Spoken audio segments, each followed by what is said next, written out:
We are live, so welcome everyone. We have a new planning commissioner tonight. So Scott, go ahead and introduce yourself. I know you already have to a lot of people. There's a button we can push that'll give you a little mic, and that'll get you connected to this so that everybody can get the right meeting notes. Good evening, my name is Scott Buchanan, and I've been a resident pretty much entirely since about 2003 here in Francis. I live off of Willow Way, and I have a 15-year-old daughter that I live with over there, and I'm happy to join you here on the Planning Commission. Awesome. Well, welcome. Thank you. All right, so the first item on the agenda is the public hearing.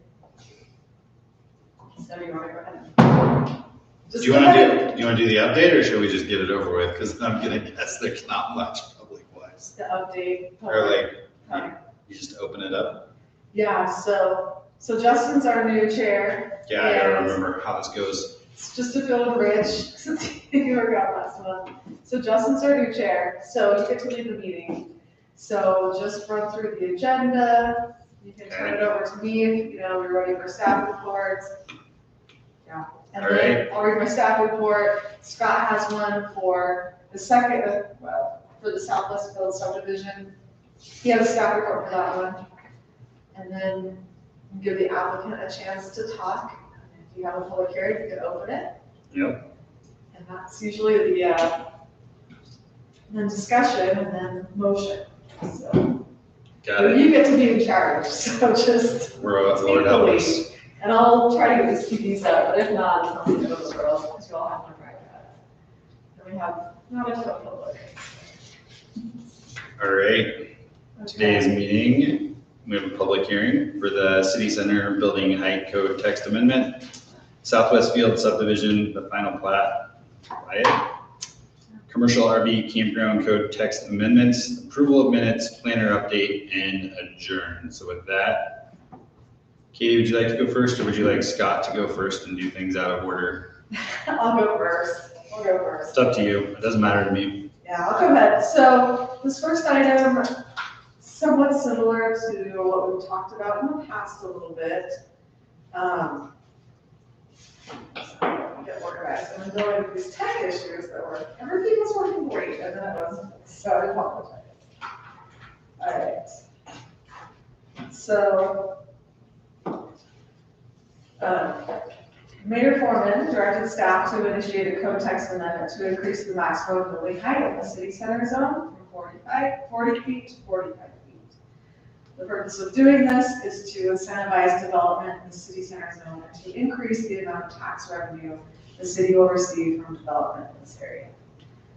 The city center zone was established to create a strong commercial identity at the heart of Francis City. It includes roughly a 650 to 1,000 foot radius surrounding the flashing four-way stop at the intersection of SR 32 and SR 95. So it is a little similar. You probably remember those of you that were around back earlier this year. We did talk about the parapet walls in the commercial and city center zones and adding those to the list of architectural elements. And ultimately, the city council decided not to approve that.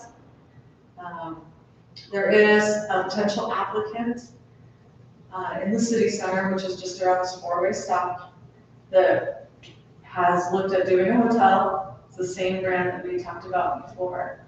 And it's called Cobblestone, and they do more rural center hotels, so they're not as big.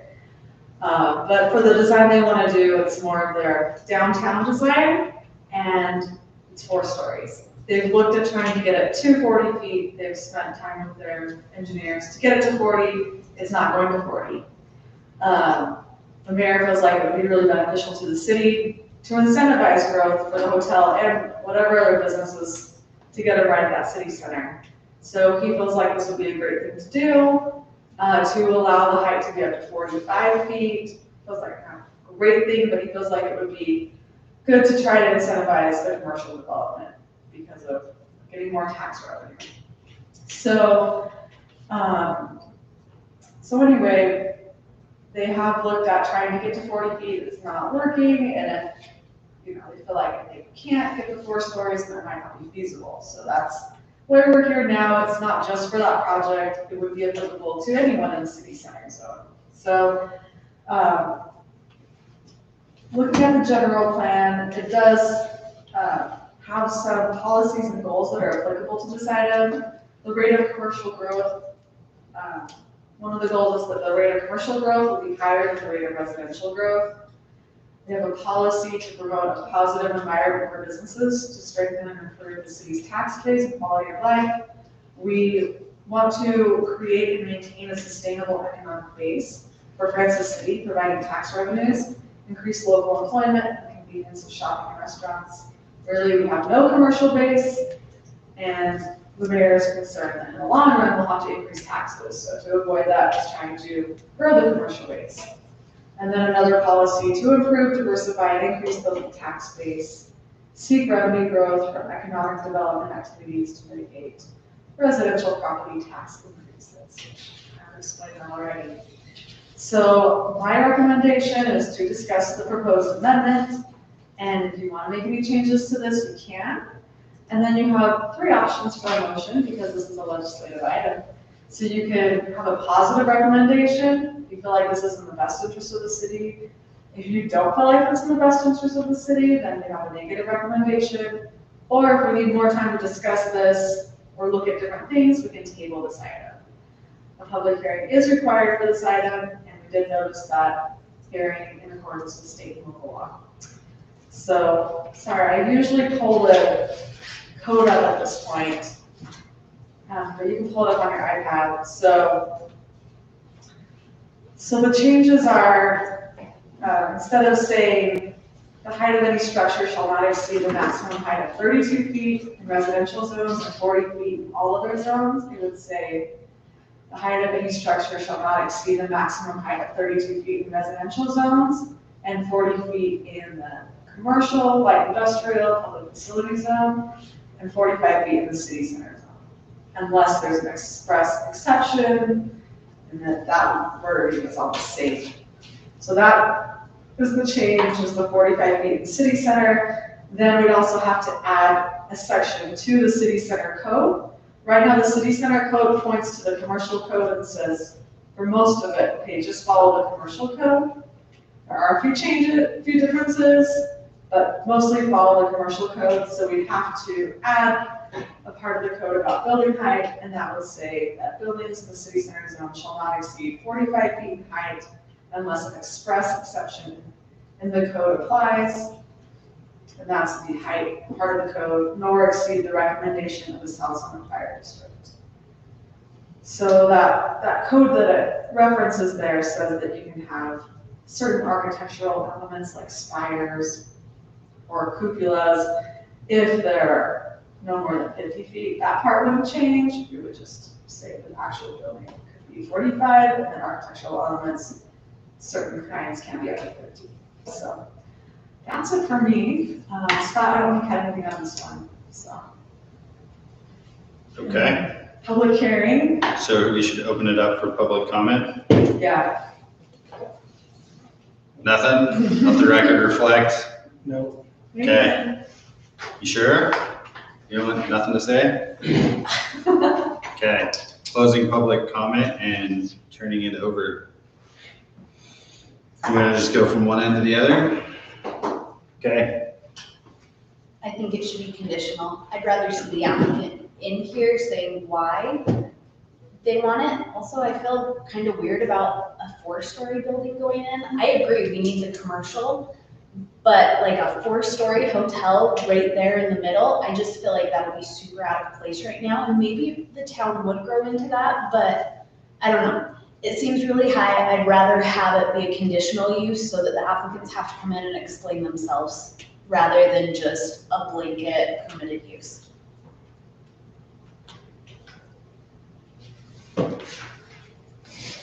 So maybe a question, so I'm just trying to think about this. So when I go down to Heber, how tall are those buildings? I don't know, actually. The apartment buildings going into Heber on the left side of the road, those are 4 stories. like, they're kind of old. They were probably built like not kind of, they're new, but they were probably built like 2010 versus some of their other ones. I can pull that up. But in their city center, I think it's like 2 or 3 stories is the max, nothing 4 stories. That's huge. Yeah, it definitely would be a lot different. The max residential height we have is 32, and we don't really have any commercial that's gotten to 40 yet. So even if it's 40, it would be still a shock.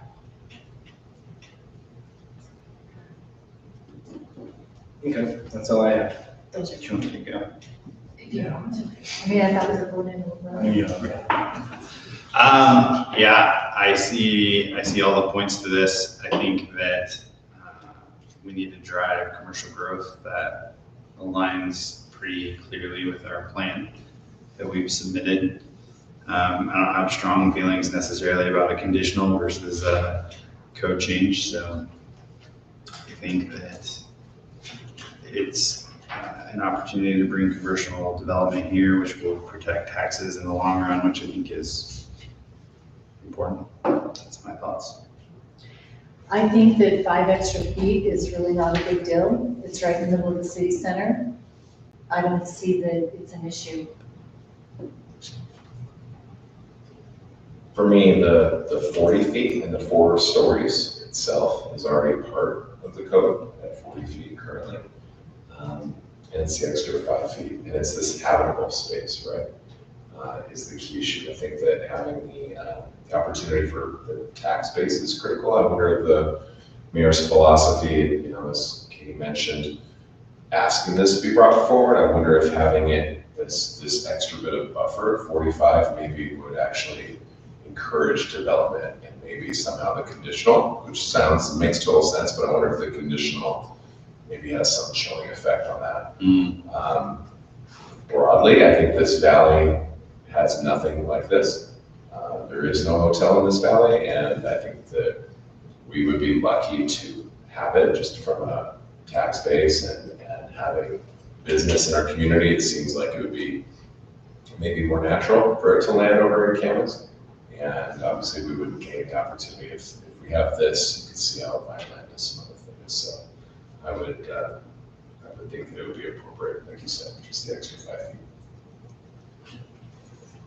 So having thought about it a bit more, I agree with everything said, and I think also, thinking about the conditional versus in the code, I think ultimately we come to the same conclusion that we'd be permitting this, and so why not, to your point, avoid that chilling effect, and I think our city needs to move forward and start having this commercial development.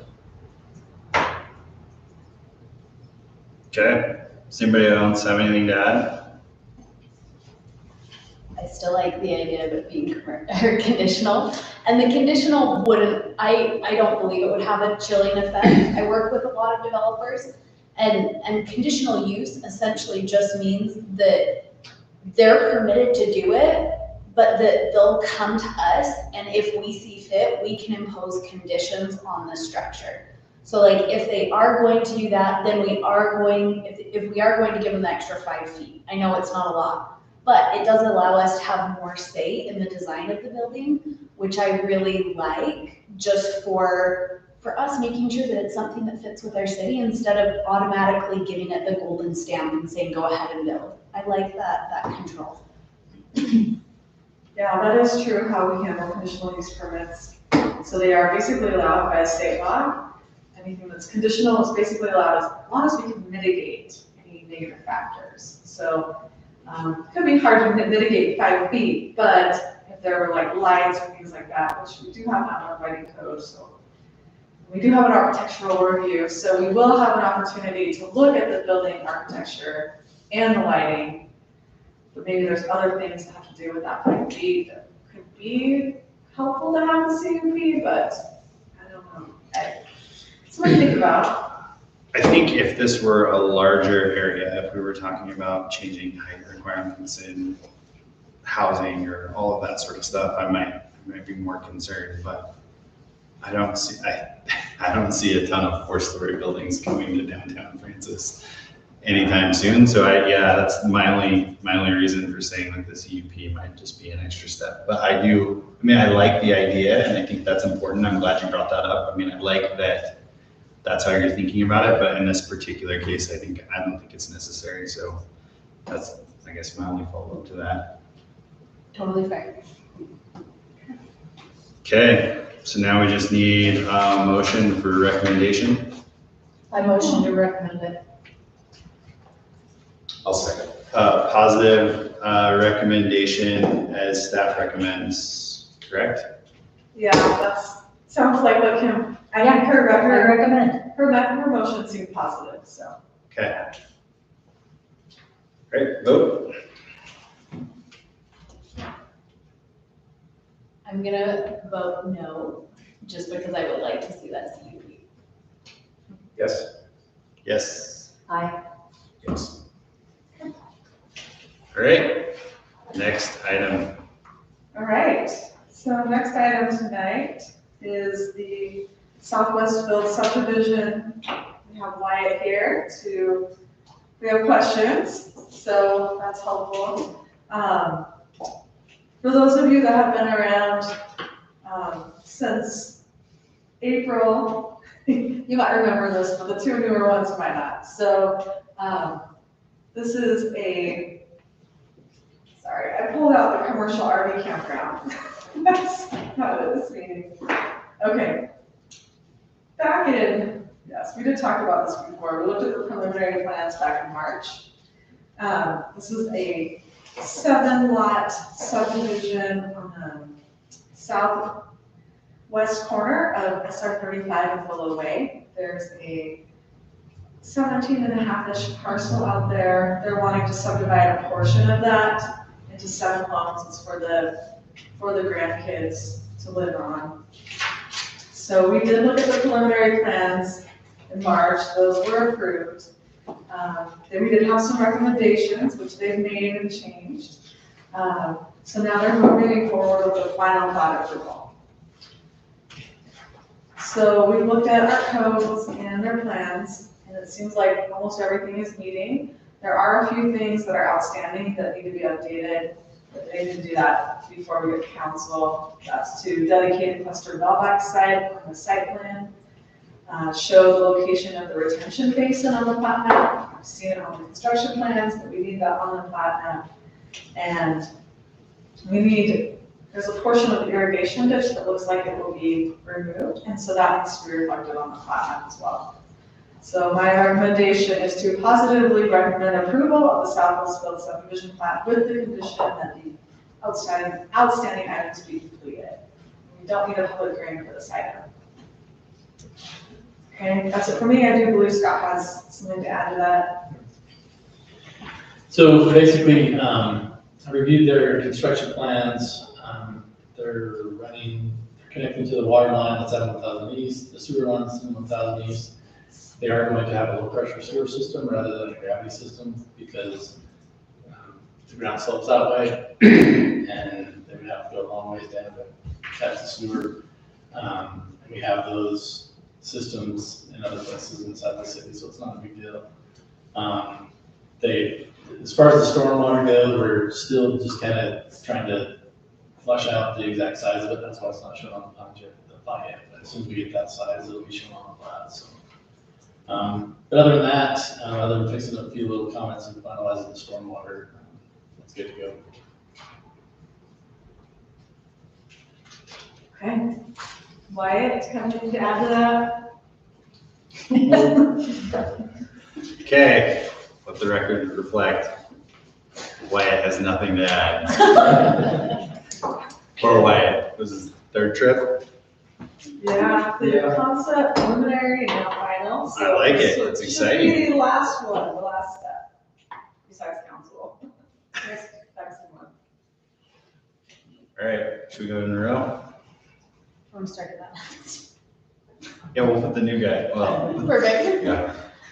I vote in favor, so I don't know what to describe that. but I vote in Positive recommendation. Positive recommendation. I second that motion. guess that's a motion. Did Did you have anything to add before the motion? You related to Tim? Cousin. Cool. That's the most They should Francis ask thing Oh, I ever. don't know. I guess I should have asked. What? Is that positive? Yeah, I like Tim. Tim Van, you're great. All right, well, do we want to call that a motion in a second? Why don't we make sure that we add the condition, that they add the Just need staff outstanding requirements. items? Yeah, that would be helpful, thank you. So then do we need a new motion? Yeah, let's do a motion. I motion that we provide a positive recommendation with the recommended requirements from the staff. So for a dedicated cluster mailbox sign on the plat map, show the location of the retention basin on the plat map, and to not show the portion of the existing irrigation ditch that will be removed on the plat. And, We Scott to add to that? and the, Just put comments from the engineer. and the comments from the engineer. All second. Voting, sorry, I'm going right Yes. first. Aye. Aye. Hi. Aye. Thank you.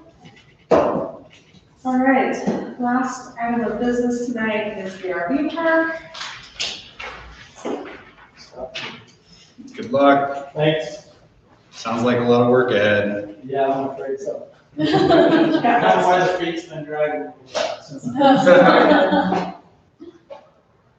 Okay. RV campground. So we've discussed this in April and June. It's been tabled both times because we wanted more time to research and consider the proposed amendment. Portions of the Garden City Utah Campground Code were incorporated into this latest version. So thank you, McKenna, for sending that to me. So a little bit of background for those of you that are new is that we have actually had quite a few inquiries about people wanting to do a commercial RV campground. That's cooled down a little bit since we started doing this, but still a potential out there, so let's keep working on it. They are allowed currently in the city code in the Ag 1 and Ag 2 zones with a conditional use permit. Since we've had some interest lately, the mayor wanted planning commission to start looking at this code and making sure that it's really up to where we want it to be so that we're prepared for when something does come in. So we want it to be nice and we want it to be a positive thing for the city. It could be a benefit to the city to have this type of campground because it can generate transient room tax and it can allow for more visitors and potential consumers for the city, economic-based different things. So the amendment, we're looking at extending the length of occupancy from 30 to 90 days, allowing cabins to be incorporated into the campground, adding a requirement that the streets have to be paved and that curb and gutter would be optional. Look at eliminating the requirement that each site has to have a cooking facility, since the cabins and RVs, they often come equipped with cooking facilities. And then adding a requirement that all sites would be set back at least 30 feet from property lines. So that one, and then the rest of these are from the Garden City Code. Adding a requirement that all sites include an off-street parking space. Change the guest parking requirement from 1 per 10 sites to 1 per 5 sites. Add specifications for trees that are part of the landscaping. So right, we already require trees. We actually require more trees than the Garden City Code did, but our code didn't say how big they have to be. So we're looking at adding language that says they have to be good trees. They can't just be little tiny babies. They have to actually be somewhat decent trees. And then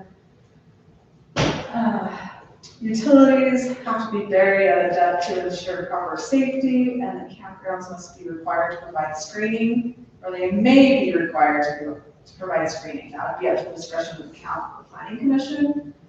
If we feel like that location could use some screening, then the planning commission would be able to require that. And adding a requirement that campgrounds must provide fire protection. So fire hydrants, that kind of thing. All right, those are the main changes. Those are all the changes that are proposed.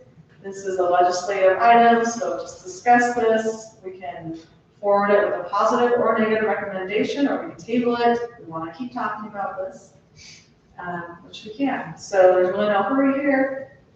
So we have had a public hearing about this item back in April. We don't have to have one for planning commission anymore, but when this goes to city council, we'll have a public hearing. That's it for me. Okay, thank you.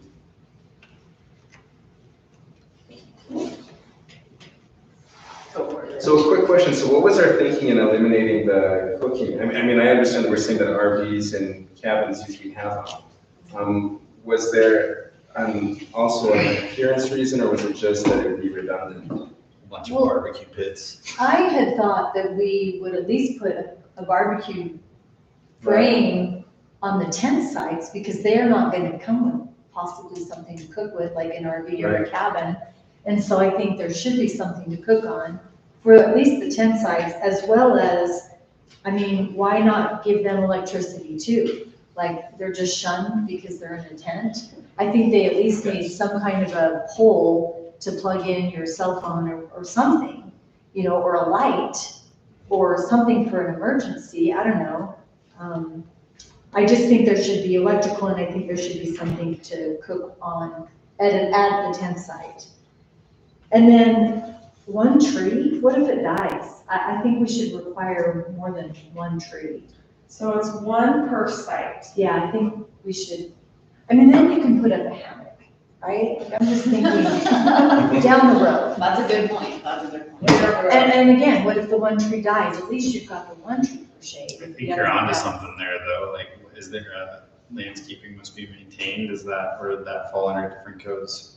Well, you know, we can always put that in, that you have to have, they don't have to be like one right in the middle of the site. They, you know, strategically place them for hammocks. I think that's something that people would enjoy. But we could add something that they need to maintain the landscaping. It has to be maintained at that rate. Well, in the little park, right? Who's gonna maintain the restrooms in the little park? It all has to be, yeah, we could add Is it gonna be something Friends about. of the City, or like, Oh, who's no, maintaining it? That would definitely be the campground owner. Okay.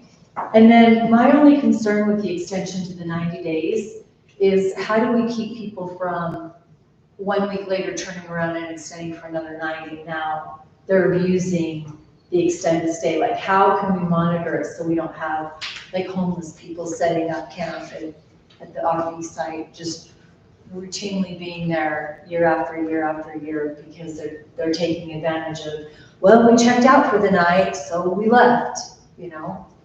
Like, how do we maintain that kind of thing? I would imagine that there's language in other cities' codes that would address that very issue, like you mentioned, from Garden City, right? Yeah, So Garden I'm City sure didn't other- have anything at all about maximum stay. And I don't know, if this, even the 30 days, the 90 days, this could all really be hard for the city to enforce anyway. I think that Katie's right. Like, what's the point of writing the code if you can't enforce it? And like, I agree, we don't want them to like overstay, we don't want to encourage like loafing or loitering or whatever the word is. But also, everything we put in the code that has to be enforced later on and not just up front when they build, that has to be done by city staff. So does city staff have the bandwidth to enforce that? There's 4 full-time employees? No, there's public works, but there's one code that I am a You are very, the code very, enforcer. very, code enforcement is a small part of my job. And the worst part. Absolutely. No question about that. But I think- So, yeah. I think also that wouldn't be something that would come up unless it became an issue, and then that'd be Yeah. more of a remedy to address issues. I can't imagine that people would really care unless, like, it turns into a homeless camp. Yeah. Yeah, And so I think it's nice to have the language in there so we can enforce it if it becomes an issue.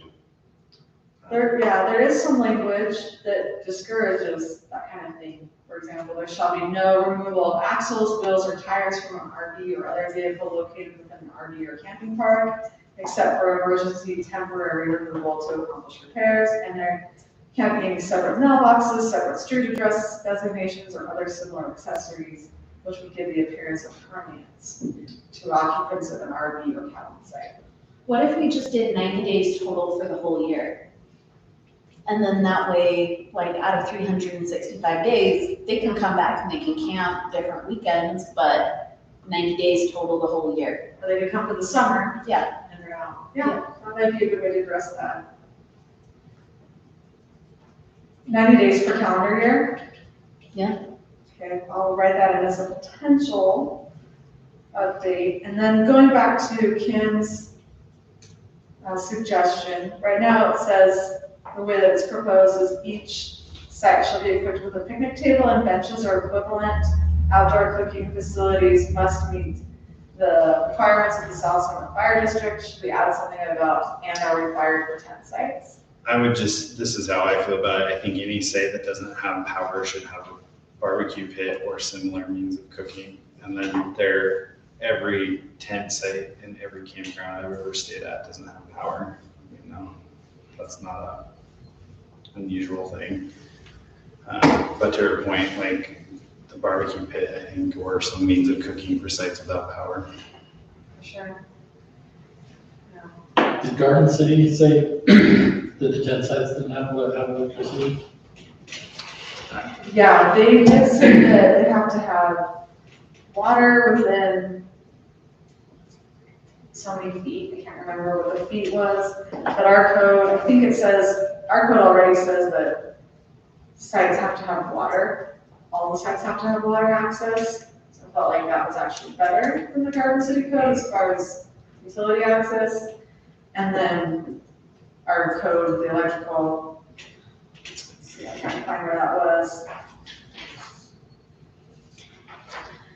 To see if it was existing or if it's something that we added.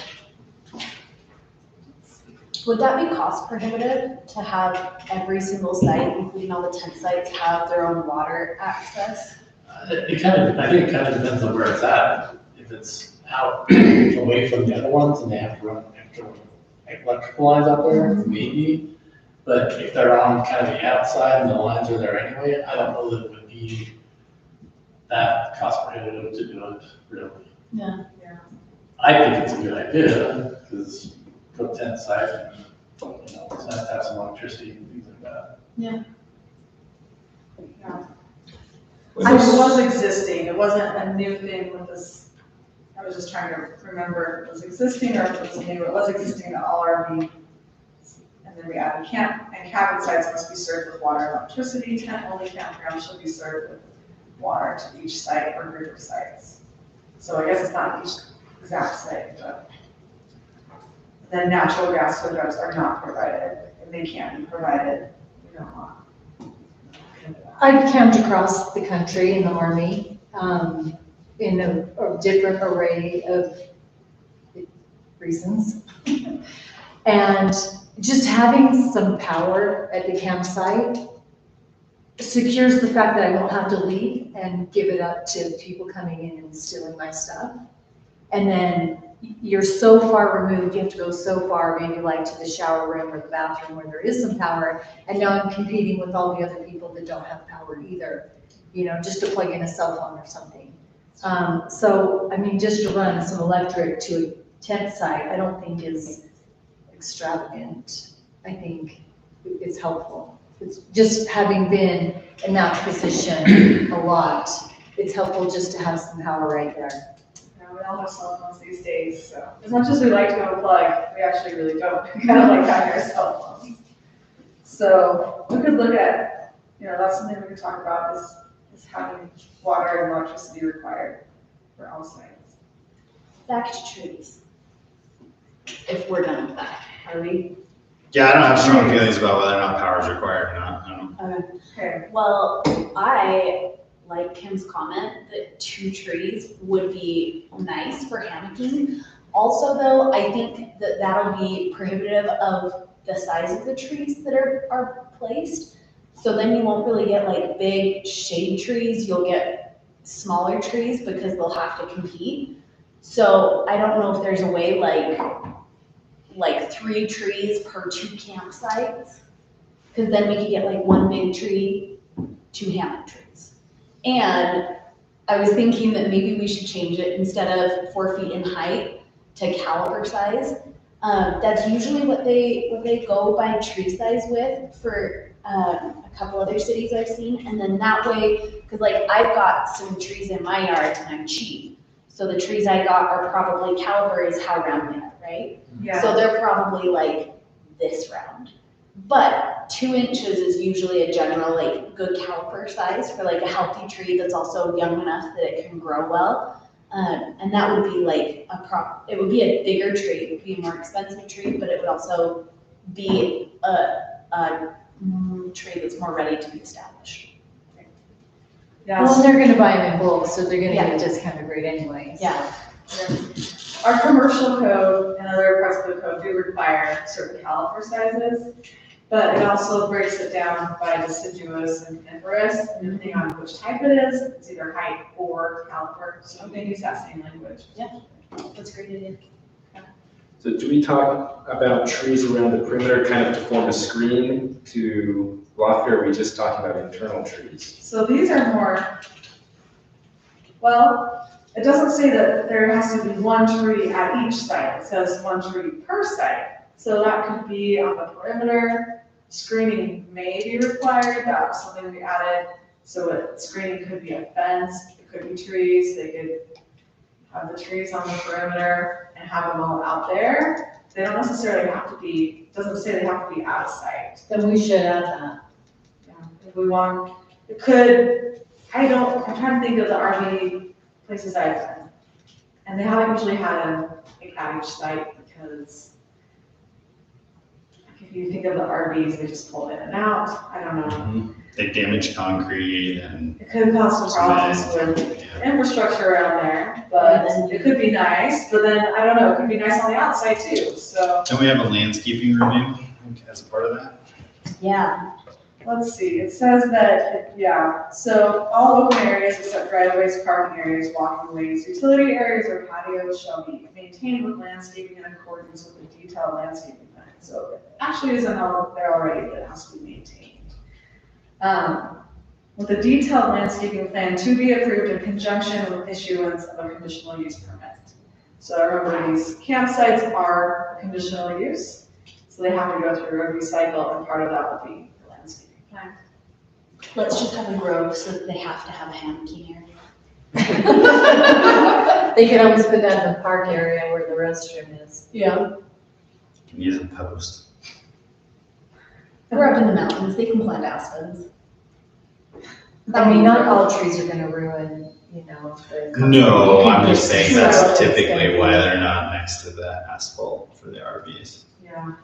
Yeah, I don't know, I mean, I'm just thinking through, I went to one in Cedar City not too long ago, and it had no trees at all, I think, in the whole entire thing, and that makes sense for Cedar City because it's pretty hot and dry there, so in that case, it makes sense. And Francis, I'd like to see some trees personally, but it's really up to you all how you want this code to be. I think it's hard too with watering, because like, if you do overhead sprinklers and they're watering like the trees where the tents are, that's a sucky morning wake up. Or the drip lines, but then you still could get some mud, things to think about, right? Trees are nice, but then there could be unintended consequences, having them too close to the sites. Make them water wise. How many years do you have to water here until tree roots reach the water table? I mean, it's so high. It's generally 3 years for trees to be established, but that's not reaching the water table either. I don't know how deep the water table is. I don't know how you know that. I am like obsessed with plants. Let's do the landscaping code next. Perfect, I like that. I have a question. Yeah. Was there any discussion about noise considerations when we've gone over this before? Can't remember if we talked about noise. The city does have a noise ordinance, so they have to follow that. And if, we could add it as a condition. 'cause it's Like conditional for review. time of night, like what time you have to be So, quiet. so I'm, my background is in law enforcement. My most recent role, I was the interim police chief in Woods Cross for about 10 months. And I did a whole bunch of work because code enforcement fell under the police department. I was heavily engaged in some of these code enforcement issues, which I had dealt with in the past. And one thing that I we kept kind of running up against is this idea of having a city ordinance where the city has to do the enforcement versus building in conditions into the licensing and then putting the onus on whoever the operator is in order to require them to do the enforcement. So because we don't have our own police department here, we don't have a robust code enforcement arm here in our city. I think that you're fantastic, but like you said, you have many things to do, and so policing noise issues in particular, when you have neighbors that are concerned about, that would be right around here and they're complaining, hey, the people are loud there. If the response is, okay, we'll just call the sheriff's office and then we're expecting them to enforce the town noise ordinance, They won't. like nothing gets done there versus when the city can approach the vendor that's running this place and saying, we're getting complaints, you need to fix it. And if you don't, then, there will be this adverse action, whatever it is. Potentially, it would be pulling the business license. Yeah. What's So the I would, process for business licenses here? So they have to apply. First of all, we check and make sure that they're meeting our codes and requirements. And then if they are, they get the license. In this case, they have to go through the conditional use process before they get a license. Yeah.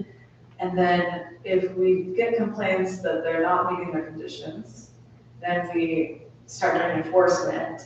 And if they aren't, they're not responsive, then we probably have to get the city attorney involved and potentially take away the license after a little bit of a process. Yeah. that tends to be more efficient, just than trying to find like Joe Blow that's down there with his trailer and then the vendor can just kind of be hands off. And I would say that this same concept applies to this idea of how long you allow people to stay, 90 days, only once a year, all that kind of stuff. If it's just up to the vendor, they don't have to worry about it. They're like, hey, we didn't know, they stayed longer, talk to those guys. If we can approach the business instead, I think that's where you might find some greater success. Yeah. Um, That makes sense to me. So even if it's just following the current city codes for noise, and the other one is lighting issues, right? So people with bright lights that could be shining upon residents or whatever, but written in a way that puts the onus on the license holder, I think that's beneficial as opposed to just relying on the ordinance. So that would be my, No campground music after 9. Right, well, they Gosh, have dang to, those people. that would be one of the conditions, that they have to follow city noise ordinance, and then if they have problems with that, then, I should say, that should be one of the conditions. Hopefully, we all are reviewing a conditional use permit, you add that to the campground. And then if they're not following it, then we can start enforcement and potentially. so that would be the appropriate time to insert it though, is during the conditional use process as opposed to including it here in the ordinance. I've seen it both ways. We can have it in the ordinance, like for example, our short-term rental code lists a whole bunch of conditions that they have to meet. Those are the Airbnb and VRBOs. They have a whole list. And it is a conditional use process, so we can add to that list, but the list is pretty comprehensive. So we haven't had to add to it in the past, so that has been nice. We could do something similar with this. And if there are conditions we wanted to add, like noise, we can go ahead and do that now.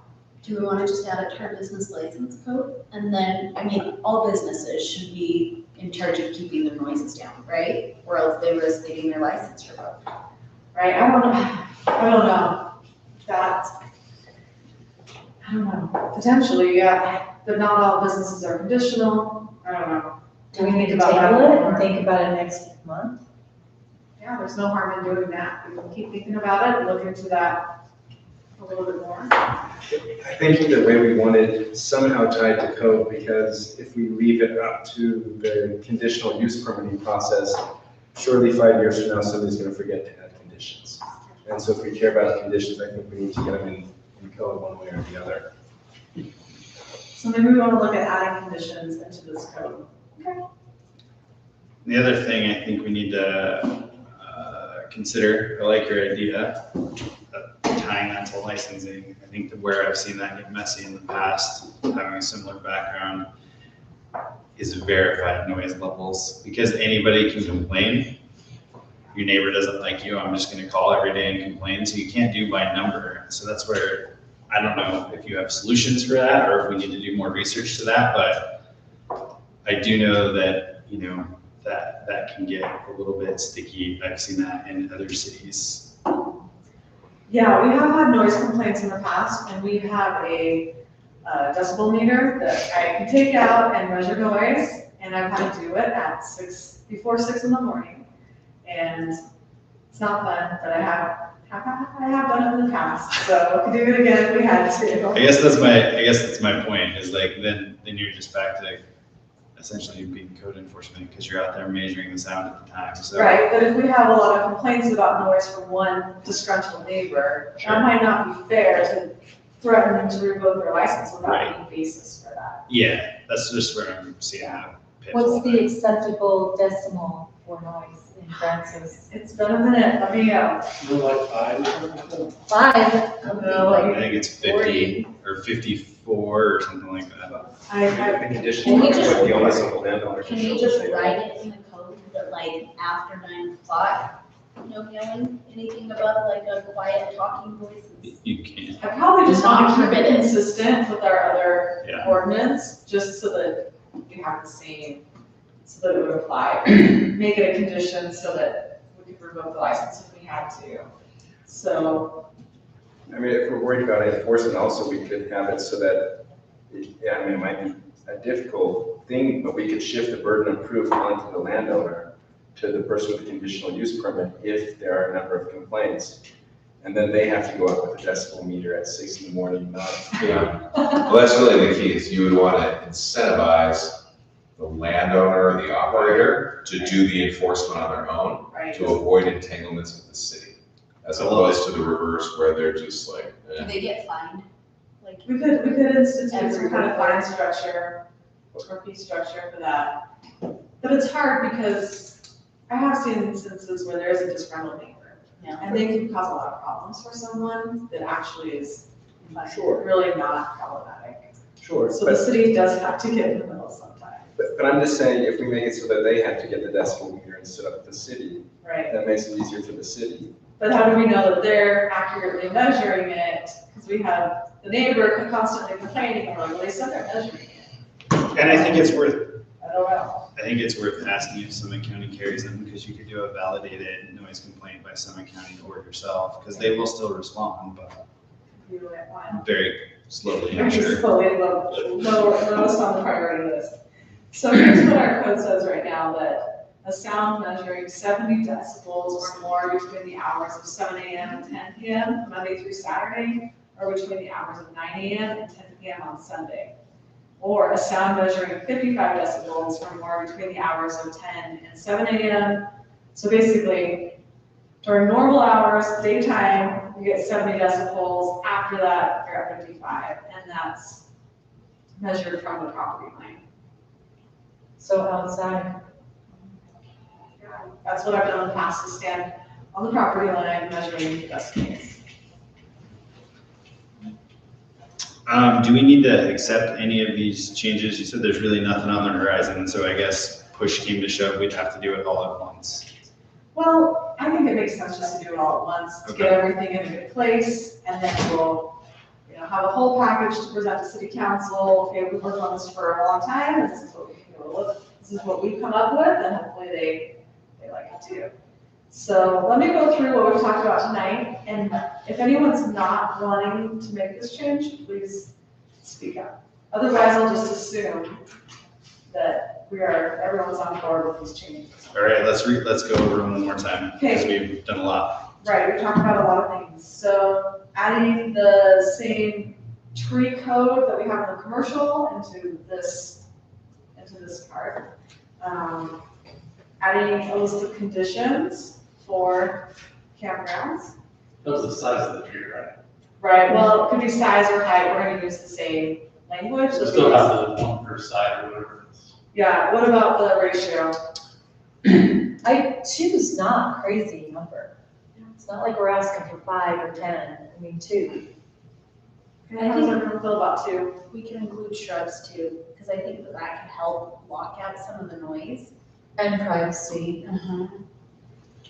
I'm in this weird place where we incentivize xeriscaping and water conservation, but then we're gonna tell these campgrounds that they have to plant X number of trees. I don't really care what the number Well, is. you can get I a just- drought-resistant tree. Just think that starts to be like a weird thing. Yeah. I like the idea of approving the landscaping mapping, but that's just me. And I don't think 2 to 1 site, like you start talking, who knows what these sites will look like, but maybe talking 3, 4, 5. Love the idea of xeriscaping too.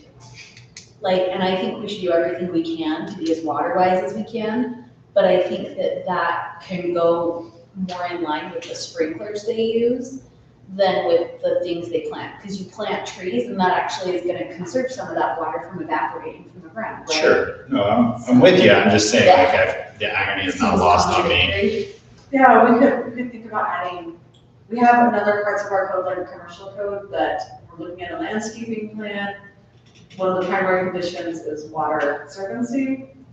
And trees can actually be a good part of it, as mentioned, trees can be a good part of xeriscaping.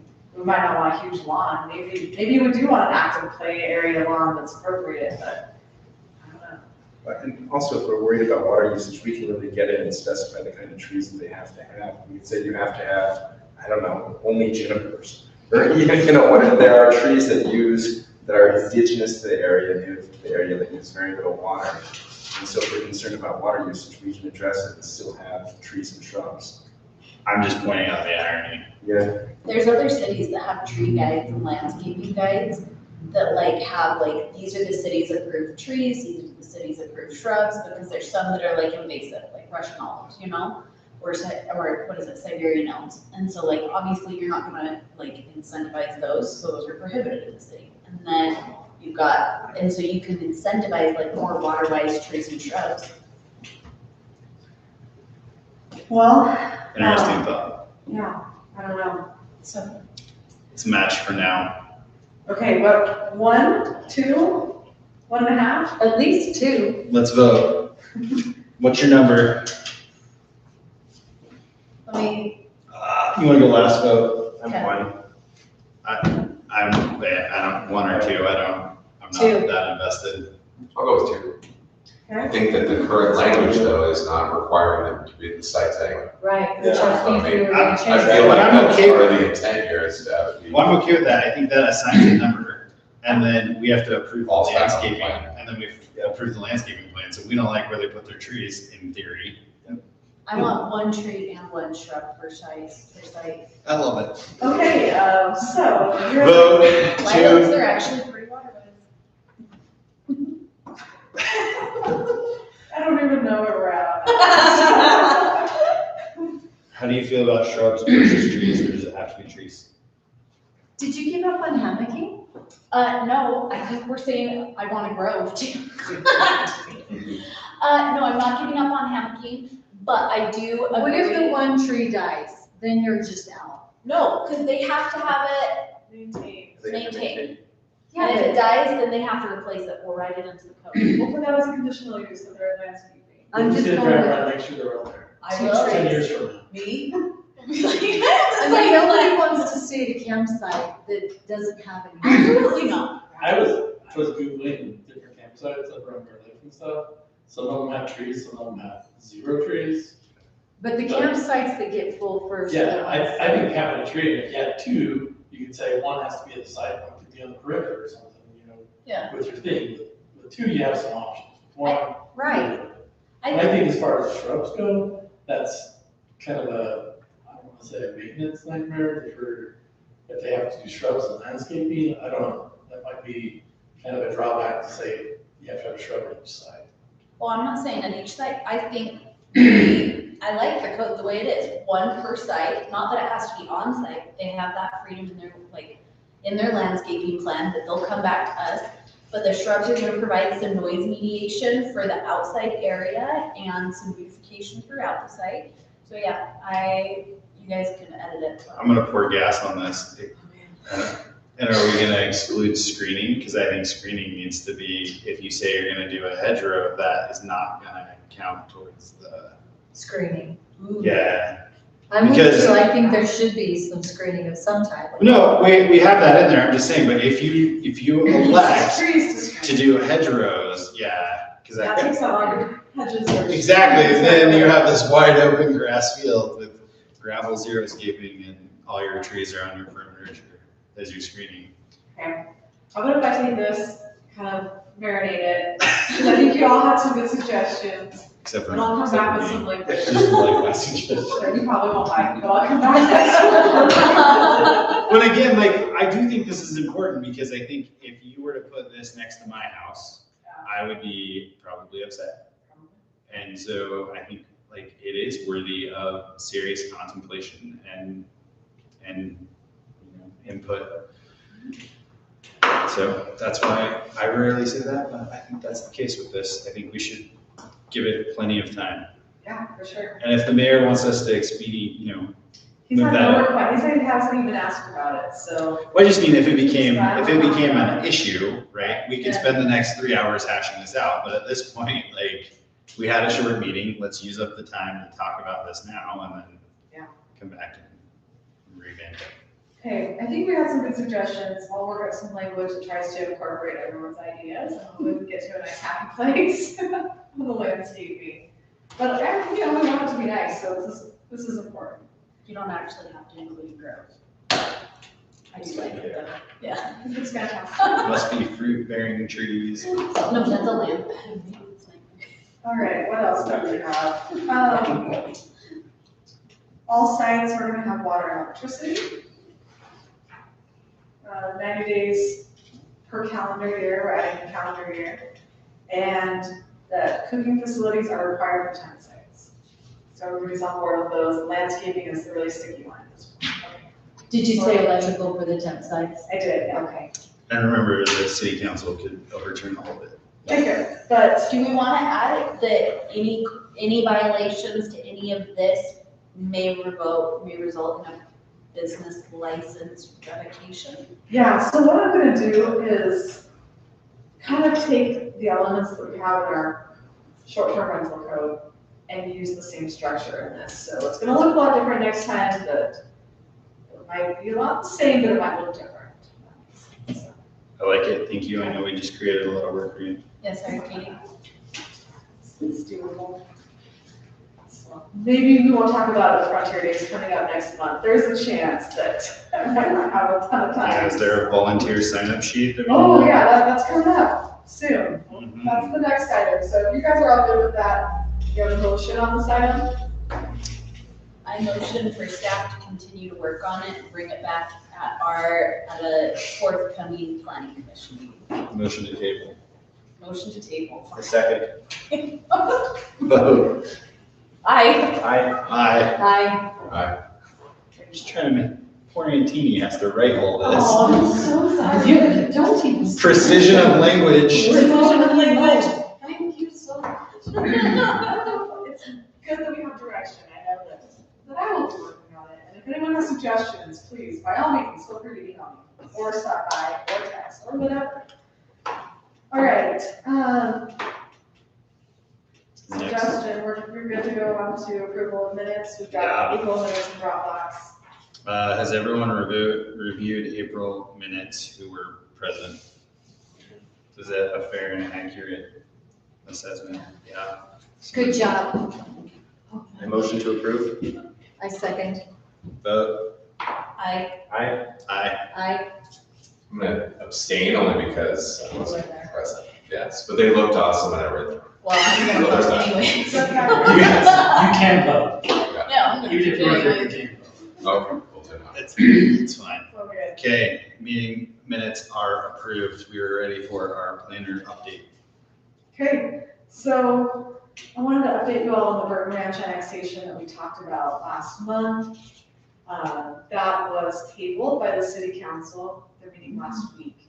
So they discussed it for quite a while, and there are definitely some people that are more positive on it and some that are pretty negative too. And one suggestion that came out was that we look at considering Act 2 zoning instead of Act 1 zoning.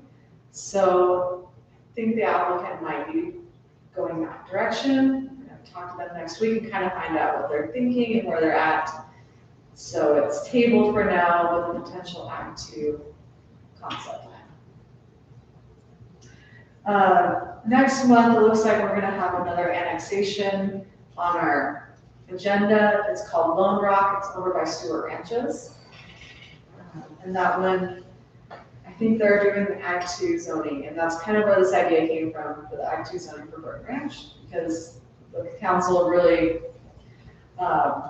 encouraged, and so they wanted to do Act 2, so they thought, well, we should probably encourage Burton to do Act 2 as well. So probably see that next month. Ag 2 versus Ag 1. Yeah. Will you define that for me? Yeah, sorry, I just throw these out there. So Ag 1, they're both agricultural zoning. Ag 1 is 1 lot per acre or 1 home per acre. Ag 2 is 1 home per 2 acres. So that's density. Do you have any insight as to, I'm neither for or against, but it seems like a complete flip from the conservation subdivision idea and maintaining affordable housing and, you know, I want my kids to live here too stuff, which I'll be honest, Ag 2 is better for me anyway, but I'm just curious as to, is it a housing count? Is it a, like? Well, it's all of those things, Yeah. and all of those concerns have been expressed. And I encourage you to come to the city council meeting or watch it, especially for these big items that are a little more controversial. But yeah, all of those things, and this one it's a tough one, and it's a balancing act. In my opinion, it's a balancing act. So Sorry, didn't mean to I put you see on the both spot. sides of it. No, it's okay. I see both sides of it, and we haven't, interestingly, we haven't had a ton of public input on this. As you saw at the last meeting, there were some public here, but they didn't want to speak. At the council meeting, it was even less public, and only one of them spoke. But I have seen a lot out on the community Facebook pages. I don't really monitor those closely, in case anyone's wondering. I don't really go there for public input, but I sometimes, as a member of the community, happen to see things. So I have seen that there's, you know, some discussion out there about it. And I would encourage anyone that's discussing things like that online and has strong opinions about it, to please come to the meeting, because there's really no guarantee that the council or the planning commission are monitoring those. And it's really not going to get, we're not funneling that in because it's not an official way that we take public comment. So if you can't make it to a meeting, send an email even. Those are better than writing a comment on Facebook. Thanks. Anyway, but that's fine too. It's just, we can't really use it as much, so. First You don't Amendment's have fine, something but nice to say, come to that meeting, don't post it. Where is you said Lone Rock, where? Yeah, so Lone Rock, it is next to the Stewart Ranches development, which is out on Highway 35. You might have seen our new tank out there on the side of the mountain, so it's right by that. got it. The That's new our Ivory infrastructure. homes, like, Yes, okay. yes. Water tanks and everything. Can we support 500 new homes? Sure. Really? I don't like it, sure. It's gonna have to. That's what we plan for, like, it's supposed to last the next 20 years. Really? Okay, sounds good. And then on to the most pressing issue right now, Frontier Days. So the city council would really, really, really love to have some help with Frontier Days. It's a huge event to put on for the city. It's Labor Day weekend? It is Labor Day weekend, so August 30th through September 2nd. It's Friday through Monday. And there are all kinds of things that you can help with. So if you would like to take tickets, if you would like to help with the concession stand, anything you can imagine if you want to help with entertainment. If you're a rodeoing type, then talk to Jeremy and maybe he'll let you help with that. When's the mutton busting sign up? I'm considering that this You year. just want to do it? You gonna show some kids what to do? I mean, I My don't- 4-year-old has declared he wants to be a bull rider, so we'll just. We're just gonna sort that out right now. That is on Monday. It's on Monday. All right. So, sort it out. You might be encouraging that. Trust me, I know my forte. The sign-up's on Monday? yes, it's on Monday. Records. On Labor Day weekend, Monday. Do you have a list of everything and times and what you need help with? Yeah, so it's kind of a, Or do we just show up and you assign? we will, please come talk to me and we'll find something that we can help. Yeah, August Thursday, 30th is September 2nd. Friday. There's a movie night, there's 4 solid days of fun. So if you want to help all 4 days, we'll put you to work all 4 days. If you want to help one day, we'll put you to work one day. There's multiple jobs, just depending on your interest level. There's security jobs, there's all kinds of stuff. Just If you want help, I did breakfast burritos last year, so that's my preference. Right, yeah, you were I'm a concessions. breakfast burrito guy. so. Yeah, so just please reach out to me or I'll be reaching out to you and asking what you would like to help with. So, It's not optional. You can just, the morning, that pancake feed thing that we always do, just, Monday morning. is that Monday morning? I Well, thought we it was do, like Saturday that's the morning. 29th though. Does it start the 29th? It starts on Friday. I thought it was the 30th, it's got the 29th. Because the 30th I thought was a Tuesday. Well, we'll talk to you in private later. I'll reach out. Okay, there's a lot going on Friday. August 30th Before is Labor Friday. Day, right? Yeah, okay, so there's a little bit going on Friday, but really the main action starts going on Yeah, like Saturday, pancake the feed 31st. Saturday morning or There's something. a concert Friday night, and then the big rodeo is Saturday. So there's stuff happening Friday through Monday. So going along with that, there's a parade coming up with Camas Fiesta Days. They're gonna try to get a float together. It's gonna be on Friday, July 26th, so a week from tomorrow at 5 o'clock. Anyone willing to be in the parade, and I will pass your name on to the city council. I can be in the parade, but I don't know that I'll make it in time because I work in Salt Lake. Okay, I mean, I could see if I could take off work early, so I'm possible, I'm a possible float person. okay, I'll put Kim as a maybe. Okay, anyone else potentially available to help with the Which is the day again? Can you tell me? Friday, July 26th at 5 o'clock. What time is live? 5. I enjoyed that, he did not want to look there. We didn't have one of those. I mean, we. Henry would be down to throw some candy, I think. Okay. Yeah. So I don't know who wants to take my 4-year-old, but he'll be down. I can take him if you. Take them with you, put them in the parade. Okay, now I'm gonna do this. That's a terrible. I'll, Okay. On the clusters. it's always. Why are you gone? Yeah. Right. Okay.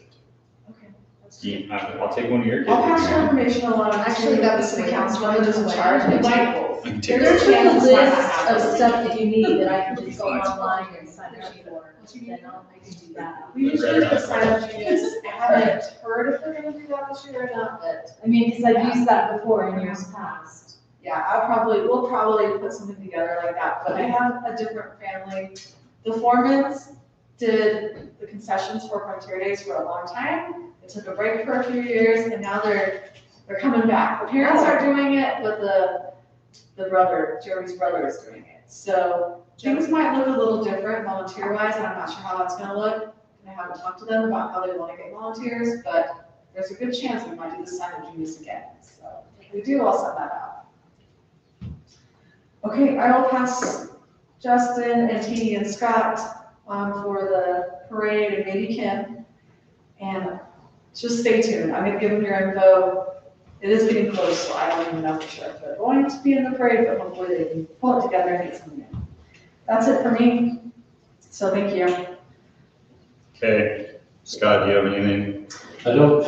And Teeny, do you have anything? No, thank you. All we need is a motion. A motion to adjourn. Second. I. Aye. Aye. Thank you. Meeting is adjourned.